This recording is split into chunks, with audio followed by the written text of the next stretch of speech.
I've been trying my best not to think about. This is my billable time for 1 week in May, where I made just over $2,000 with just my camera.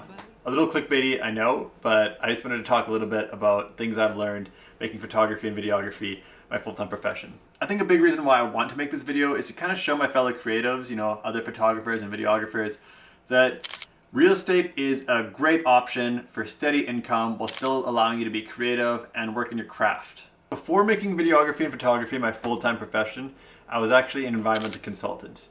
I worked in the industry for about a year, and I kind of knew before getting into it, it wasn't for me, but I thought, I already spent, 4 years at school and spent thousands of dollars to get this degree, so I may as well see what the career has to offer.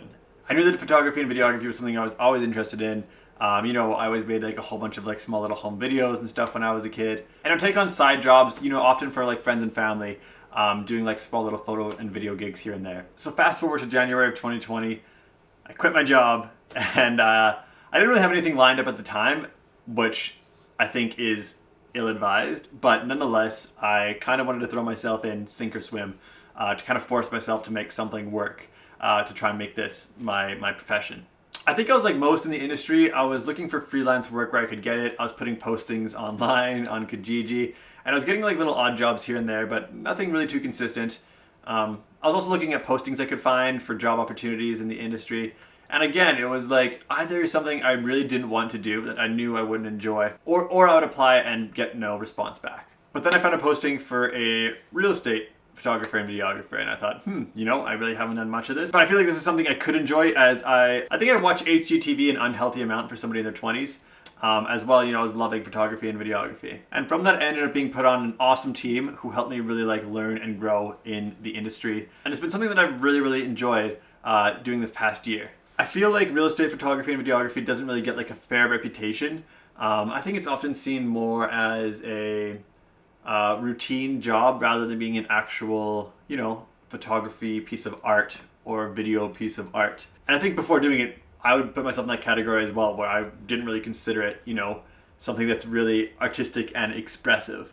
But having worked in the industry for a year, I can assure you there is a plethora of ways. Plethora, that's a fun word I don't use much, but there's a plethora of ways to be creative and make yourself stand out as an artist in the industry. Also, I find like the competition for actual high-tier real estate photographers and videographer is very small.